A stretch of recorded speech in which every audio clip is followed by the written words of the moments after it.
देखो दोस्तों, बात करते हैं हम अब अपने नेक्स्ट पार्ट की। फर्स्ट पार्ट में मेरा साउंड थोड़ा स्लो था, इसके लिए सॉरी। बाकी अब मैं कोशिश कर रहा हूँ कि मैं अपने टेक्निकल प्रॉब्लम जो जल्दी जल्दी अब सॉल्व कर लूँ, क्योंकि आप लोग के लिए एग्ज़ाम में बहुत कम समय में है। इसलिए मैं कोशिश कर रहा हूँ कि अच्छे अच्छे क्वेश्चन जल्दी जल्दी लेके आऊँ आप और आप लोगों के लिए एग्ज़ाम में ज़्यादा हेल्पफुल हो। ठीक है, अब हम आते हैं अपने नेक्स्ट क्वेश्चन पे। नेक्स्ट क्वेश्चन है सातवां में कह रहा है कि twisted bar has about dash more yield stress than ordinary mild steel bar. आप पढ़े होंगे कि जो हमारी, ठीक है, ये होती है प्लेन बार। प्लेन बार पूरी प्लेन होती है, इसकी स्ट्रेस स्ट्रेंथ बहुत कम होती है, इसमें स्लिप कर जाती है कंक्रीट वगैरह, इसमें बॉन्ड अच्छा नहीं बनता। तो हमने क्या किया, एक नई बार डिजाइन की, ठीक है, इसी पे हम एक लेयर ऐसे हल्की सी चढ़ा दें जो इसमें इसकी, ठीक है, पकड़ ज़्यादा होगी, इसमें बॉन्ड अच्छे बनते हैं। तो यही पूछ रहा है कि जो ट्विस्टेड बार, इसी को हम ट्विस्टेड बार भी कहते हैं, ठीक है। तो यही कह रहा है कि ट्विस्टेड बार की स्ट्रेंथ कितनी ज़्यादा होती है ऑर्डिनरी माइल्ड स्टील बार। ऑर्डिनरी माइल्ड स्टील बार को ही हम प्लेन बार भी कहते हैं। तो यहाँ हम बात कर रहे हैं कि ऑर्डिनरी माइल्ड स्टील, तो इसकी स्ट्रेंथ जो होती है, ठीक है, ट्विस्टेड बार माइल्ड स्टील बार से 50% ज़्यादा होती है, ठीक है, 50% से ज़्यादा होती है। ऑप्शन डी सही है। अब हम आते हैं अपने नेक्स्ट क्वेश्चन 8वें 8 पर। 8वें में कह रहा है कि as per the IS 456 2000 actual measure value of the modulus of elastic इसी में भी फॉर्म, ठीक है। तो कह रहा है कि कई बार आप लोग के एग्जाम में ये भी पूछता है, ठीक है, कि RCC स्ट्रक्चर जो डिज़ाइन करते हैं उसकी IS कोड कितना क्या होता है। तो होती है IS 456, जो कि आप लोग को ज़्यादा याद करने को चाहिए। इसमें पूछ रहा है कि मॉडुलस ऑफ इलास्टिक की एक्चुअल मेजर वैल्यू क्या होती है। एक्चुअल मेजर वैल्यू, ठीक है, एक्चुअल मेजर वैल्यू को हम ये भी कह सकते हैं कि एक्यूरेसी कितनी होती है, किसकी, मॉडुलस ऑफ इलास्टिसिटी की। तो मॉडुलस की एक्यूरेसी जो होती है, जो हमारी IS कोड में गिवन है, इसकी वैल्यू होती है ±20%। मतलब कि +20% ज़्यादा और -20% कम, इसी के रेंज में इसकी वैल्यू होनी चाहिए, ठीक है। ये भी कई बार आपके एग्जाम में पूछा गया है कि मॉडुलस ऑफ इलास्टिसिटी इसी बताइए, ठीक है, और FCK आपको दे देगा। FCK क्या होता है, आपका कैरेक्टरिस्टिक स्ट्रेंथ होती है, ठीक है। तो ये वैल्यू आपको कई बार गिवन होती है। जो हमारा जो ग्रेड होता है, ठीक है, मान लें M20 है, तो ये जो 20 ग्रेड होती है यही हमारी वैल्यू होती है FCK, ठीक है, जिसे हम कैरेक्टरिस्टिक स्ट्रेंथ ही कहते हैं, ठीक है। अब हम आते हैं नेक्स्ट क्वेश्चन पे। 9 क्वेश्चन में कह रहा है कि to prevent sulphate attack in concrete for preparing concrete mix water pH must be within. तो यहाँ हम बात करें तो वाटर की pH पूछ रहा है, किसके लिए, सल्फेट अटैक को प्रिवेंट करने के लिए। सल्फेट अटैक होता क्या है, कई बार देखें कि अगर हमारे जो RCC के स्ट्रक्चर होते हैं उसमें अगर हम वाटर में अगर वाटर में pH की वैल्यू अगर ज़्यादा हो गई, ठीक है, या कम हो गई, जैसे सल्फर अटैक हो रहा है, तो इस पर क्या देखते हैं कि हमारी जो उसमें क्रैक थोड़ी फेलियर ज़्यादा हो जाती है, ठीक है। तो उस फेलियर को ही रोकने के लिए हम वाटर की एक फ़िक्स pH वैल्यू लेते हैं, जो कि ये भी हमारे IS कोड में गिवन है, ठीक है। तो उसकी रेंज पूछ रहा है यहाँ पे, तो इसकी रेंज होती है हमारी 6 से 9। अगर कई बार आपके ऑप्शन में अगर 6 से 8 के बीच में दे रहा है तो हम 6 से 8 ही लेके चलेंगे, ये नहीं कि हम इससे कम नहीं लेते हैं या 9 से ज़्यादा भी नहीं लेते हैं, ठीक है। ये सारे आपकी जो भी RCC के प्रोविज़न हो, ये सारे प्रोविजंस आपको IS 456 2000 में दिया है, ठीक है। आप लोग को कोशिश करनी यही है कि जो मैं यहाँ बता रहा हूँ उन सारी चीज़ों को आपको अपने नोट्स में लिखने हैं। मैं कोशिश करूँगा कि मैं PDF में बनाऊँ और PDF में आप लोग को ये सारी चीज़ें लिख के दूँ, ठीक है, किस क्लॉज से और किस प्रोविज़न से कैसे लिए गए हैं, ठीक है। ये आप लोग के एग्ज़ाम में बस इतना ही पूछेगा, रेंज पूछेगी वैल्यू लिए, ये है नहीं है कि आप लोग को प्रोविज़न कहाँ से ली गई, ये नहीं पूछेगा। बस आप लोग को अच्छे क्वेश्चन आएंगे, ठीक है। अब बात करते हैं next question according to IS 456, ठीक है। देखो फिर कह रहा है कि IS 456, ये सारे क्वेश्चन आपके IS 456 जो RCC की डिज़ाइन है, ठीक है, उससे ये सारी चीज़ें ली गई। अब कह रहा है कि estimated flexural strength of the concrete of grade M25। अब यहाँ पूछ रहा है कि फ्लेक्सरल स्ट्रेंथ पूछ रहा है। फ्लेक्सरल स्ट्रेंथ को ही हम rupture strength of the concrete भी बोलते हैं। अगर क्वेश्चन में कभी रप्चर की बात करें, ठीक है, रप्चर स्ट्रेंथ की बात करें, तो समझ जाना कि flexural strength of the concrete ही पूछ रहा है। तो ये इसकी वैल्यू जो होती है, ठीक है, रप्चर स्ट्रेंथ की वैल्यू जो होती है ये होती है 0.7 √FCK, ठीक है। ये वैल्यू जो हम निकालते हैं, अब ये हमारी यहाँ दे दिया है इसने FCK की वैल्यू दे दिया 25 MPa। अब हम देखें 25 MPa की बात कर रहा है, तो 25 MPa को अगर हम चाहें तो इसको न्यूटन पर एम भी डायरेक्ट लिख सकते हैं। ठीक है, तो अगर हम 25 M को डायरेक्ट न्यूटन पर एम पे ले लिख दें, क्योंकि हमारी जो वैल्यू होती है, ठीक है, जो हम वैल्यू लेते हैं इसकी 10 टू पावर, जैसे कि अगर इसने MPa दे दिया है यूनिट, तो MPa से ये ना डर मत जाना कि ये क्या दे दिया, नई चीज़ दे दिया, तो इसका कोई ज़्यादा फ़र्क नहीं है। बस आप लोग को ध्यान रखना होगा कि यूनिट क्या है, यूनिट से ही हम मैक्सिमम क्वेश्चन सॉल्व कर जाते हैं।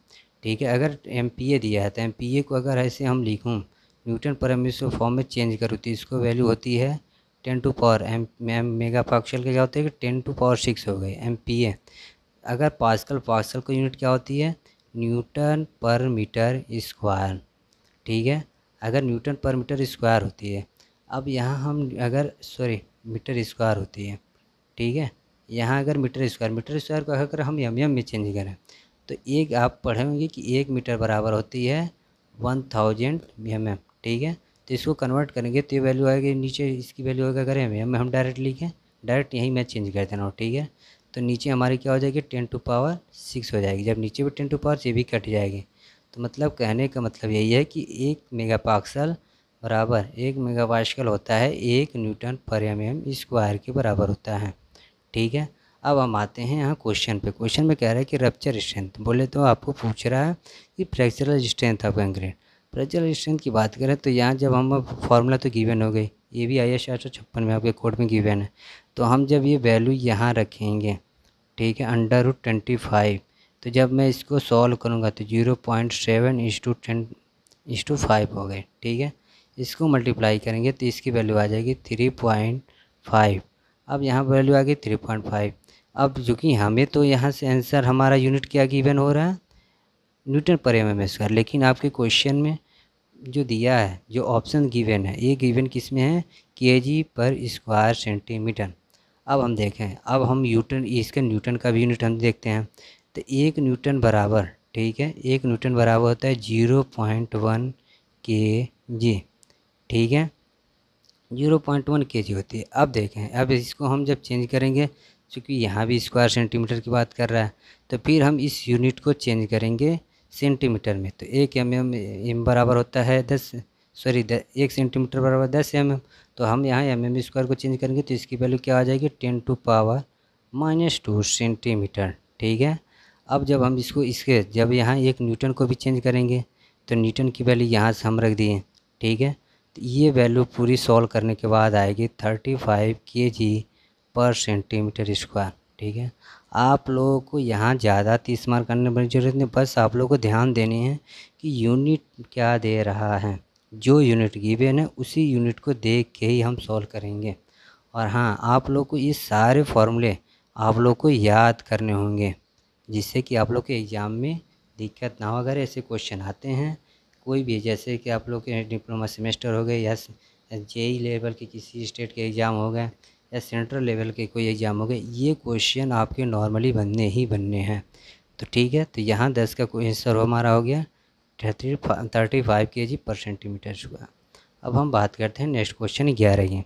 11 में कह रहा है कि the permissible shear stress in concrete depends upon, कह रहा है कि परमिसिबल शियर स्ट्रेस अगर आप पढ़े हों तो शियर स्ट्रेस जो होता है, ठीक है, ये हमारी जो भी कंक्रीट पे लगती है, ठीक है, जो परमिसिबल मैक्सिमम टॉसी जो होती है, टॉसी परमिसिबल शियर स्ट्रेस को हम डिनोट करते हैं टॉसी से। ठीक है, ये पूछ रहा है कि इसकी किस पे डिपेंड करता है, क्या होता है इसकी वैल्यू। तो आप टॉसी को देखेंगे तो इसकी वैल्यू, ठीक है, हम गिवन करते हैं IS कोड में जो गिवन दी है, ये किस ग्रेड पे डिपेंड करता है। एक तो हमारी जो होती है कि एक ये जो परसेंटेज ऑफ स्टील होती है, ठीक है, उस पर डिपेंड करता है, परसेंटेज ऑफ स्टील उस पर डिपेंड करता है। दूसरा ये डिपेंड करता है कि ग्रेड क्या है। ग्रेड बोले तो आपकी M20 या M25, ये कौन सी ग्रेड है इसकी, इस पर डिपेंड करता है। तो ऑप्शन में अब देखते हैं, ऑप्शन में जब देखते हैं तो इसकी वैल्यू ऑप्शन ए कह रहा है grade of concrete and percentage of steel in compression, जो कि गलत है, ये जो भी बात करेगा परिस्मल, अगर शियर स्ट्रेस की बात होती है तो हम कोशिश करते हैं कि जो भी हमें ऑप्शन में गिवन हो तो कंप्रेशन की तो बात ही नहीं होगी, क्योंकि शियर स्ट्रेस हमेशा टेंशन के ही फॉर्म में लगता है। अब हम सेकेंड ऑप्शन पे जाए तो ग्रेड ऑफ कंक्रीट कह रहा है, क्योंकि बस ग्रेड ऑफ कंक्रीट पर डिपेंड करता है, स्टील इन कंप्रेशन ये भी नहीं डिपेंड करता।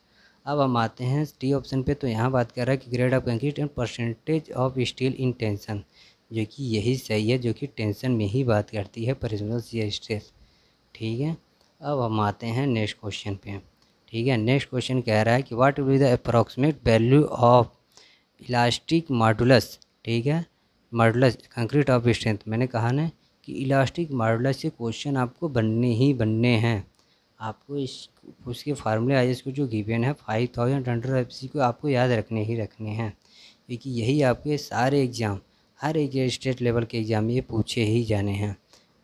तो ईसी की वैल्यू यहाँ कह रहा है कि मॉडुलस ऑफ इलास्टिसिटी जो ईसी होती है कंक्रीट की, उसकी वैल्यू क्या होती है, इसकी वैल्यू होती है 5000 अंडर रूट एफ सी के। ठीक है, अब यहाँ एफ सी के की वैल्यू दिया है तो एफ सी के की वैल्यू हम रख देंगे, तो 25 को अंडर रूट करेंगे तो इसकी वैल्यू आ जाएगी 5। ठीक है, अंडर रूट 25 कर देंगे तो इसकी वैल्यू आ जाएगी 5, 5 का मल्टीप्लाई करेंगे तो इसकी वैल्यू आ जाएगी 25,000। इसकी वैल्यू एम पी ए दिया है तो हम एम पी ए में पूछ रहा है तो एम पी ए में ही डायरेक्ट रख देंगे। तो हमारा ऑप्शन हो गया क्या है, उनसा ऑप्शन सी ऑप्शन सही है। ठीक है, अब हम आते हैं नेक्स्ट क्वेश्चन 13 की। 13 में कह रहा है कि the modulus of rapture of concrete gives. अब यहाँ देखो फिर कह रहा है ना, जो मैंने ऊपर बात किया था fractal strength of the concrete, वही modulus of rapture of concrete भी कहते हैं। तो उसी को कह रहा है ये क्या देता है, हमें कौन सी वैल्यू गिवन देती है। तो यहाँ जब रैप्चर की बात करते हैं तो रैप्चर हमारी जो भी वैल्यू गिवन होती है ये हमारी डायरेक्ट, ठीक है, direct compressive strength of the concrete की बात करता है। ये कैसे बात करता है, क्योंकि हम जब देखते हैं, ठीक है, ये रप्चर स्ट्रेंथ डिपेंड किस पे करता है, आप देखें तो ये डिपेंड करता है कैरेक्टरिस्टिक स्ट्रेंथ पे। ठीक है, ठीक है, इस पे डिपेंड करता है। तो ये एफ सी के की वैल्यू दे है क्या, ये कंप्रेशन शो करता है, ये कंप्रेशन में ही लोड लेता है, स्ट्रक्चर पर लोड बियर करता है। तो यही हमारी कंप्रेसिव स्ट्रेंथ में ही कंक्रीट होती है। ठीक है, इसलिए मॉडुलस ऑफ ये टेस्ट में गिवन होते हैं। ठीक है, जब हम टेस्ट करते हैं तो ये भी वहाँ से भी हम मतलब फाइंड आउट कर सकते हैं कि कैसे हम ये ऑप्शन बता सकते हैं कि डायरेक्ट कंप्रेसिव स्ट्रेंथ होती क्या है। होता क्या है कि जो हमारे मॉडुलस ऑफ रप्चर का जो हम वैल्यू गिवन फाइंड आउट करते हैं उसमें एक टेस्ट होती है। ऐसे हम एक सिलेंडर आकार की एक लोडिंग लगती है, इसी पर ऐसे लोड लगता है तो एक कंप्रेसिव लोड लगता है इस पर। ठीक है, कंप्रेसिव लोड के कारण ही इसे हम क्या मान के चलते हैं कि डायरेक्ट कंप्रेसिव, जो कि इस पर डायरेक्ट ऊपर इसके सरफेस पे ही लगता है, direct compressive strength of the concrete पे ही होती है। इसमें हम ये नहीं करेंगे कि tensile strength of the concrete under bending, ये भी बात नहीं करेंगे, direct compressive strength of the concrete की ही बात करेंगे। ठीक है, तो ऑप्शन हमारा 20 सही है। अब हम आते हैं नेक्स्ट क्वेश्चन की। ठीक है, नेक्स्ट क्वेश्चन में कह रहा है कि effect of the concrete on modulus ratio. अब देखो क्रीप की बात कर रहा है। अब इफेक्ट ऑफ क्रीप होता क्या है इसमें, हम पहले तो ये ध्यान देने की कोशिश करेंगे। क्रीप होता है हमारा, ठीक है, जो कांस्टेंट लोडिंग, ठीक है, कांस्टेंट लोडिंग ऑन स्ट्रक्चर, ये जो कांस्टेंट लोडिंग जब किसी स्ट्रक्चर पे लगता है और टाइम डिपेंडेंट होता है, ठीक है, तो जो उसमें डिफॉर्मेशन होती है वही हमारा क्या कहलाता है, क्रीप कहलाता है। तो कह रहा है कि ऑन मॉडुलस रेशियो पे क्या डिपेंड होता है, तो आप पढ़ेंगे कि ये यहाँ अब मॉडुलस रेशियो की भी बात कर रहे हैं, इस चीज़ को भी ध्यान देते हैं। मॉडुलस रेशियो होता है ES, मॉडुलस ऑफ स्टील, ठीक है, modulus of elasticity of steel और modulus of elasticity of concrete का रेशियो ही होता है हमारा मॉडुलस रेशियो। ठीक है, अब मॉडुलस अनुपात, अब यही इसकी कई बार इसकी वैल्यू अगर हमें सिग्मा CBC, ठीक है, अगर गिवन हो वैल्यू तो हम उसकी वैल्यू लेके चलते हैं 280 डिवाइड बाई 3 सिग्मा CBC, इससे भी हम फाइंड आउट कर सकते हैं अपने मॉडुलस रेशियो को। ठीक है, तो ये अब यहाँ हम देखें तो कह रहा है कि effect of creep on modulus ratio, जब हम देखें तो हमारी जो वैल्यू होती है टाइम के साथ कंक्रीट में, ठीक है, ये वैल्यू कम होती जाती है, स्ट्रेंथ बढ़ती जाती है स्टील की, ठीक है। तो यहाँ हम देखेंगे effect of creep on modulus ratio. जब स्टील की स्ट्रेंथ बढ़ती जा रही है तो मतलब कि ये भी वैल्यू बढ़ेगी, ठीक है। तो मॉडुलस रेशियो भी इंक्रीज कर जाएगा, ठीक है। अब हम आते हैं, अब मैं अपने क्वेश्चन को सब्जेक्ट को एंड कर रहा हूँ, लेकिन मैं बता दूँ आप लोगों को जो हमारा यूट्यूब चैनल है, ठीक है, इंजीनियर्स पॉइंट, यहाँ आपको सारे सब्जेक्ट के, ठीक है, एग्ज़ाम से पहले पहले सारे सब्जेक्ट के ज़्यादा से ज़्यादा क्वेश्चन मिल जाएंगे, ठीक है। आप लोगों को बस करने क्या है कि आप लोगों को शेयर करने हैं ज़्यादा से ज़्यादा स्टूडेंट को, जिससे कि सबको फ़ायदा हो और सारे लोग अच्छे से पढ़ाई करें, सेमेस्टर में अच्छे नंबर आएंगे। बस आप लोग ये करने हैं कि आप लोग को जो भी जहाँ से भी पढ़ रहे हो, ठीक है, किसी चैनल से पढ़ रहे हो, उन्हें अच्छे से पढ़ें, ठीक है। यहाँ मैं आप लोगों को कोशिश करूँगा कि PDF भी प्रोवाइड करूँ और अच्छे अच्छे क्वेश्चन लेके आऊँ और इजी क्वेश्चन लेके आऊँ, इससे आप लोग को ये ना लगे कि हम ज़्यादा टफ क्वेश्चन यहाँ करा रहे हैं, ठीक है। और पढ़ाई आप लोगों की अच्छी अच्छी होती रहेगी, ठीक है। Thanks a lot, thank you.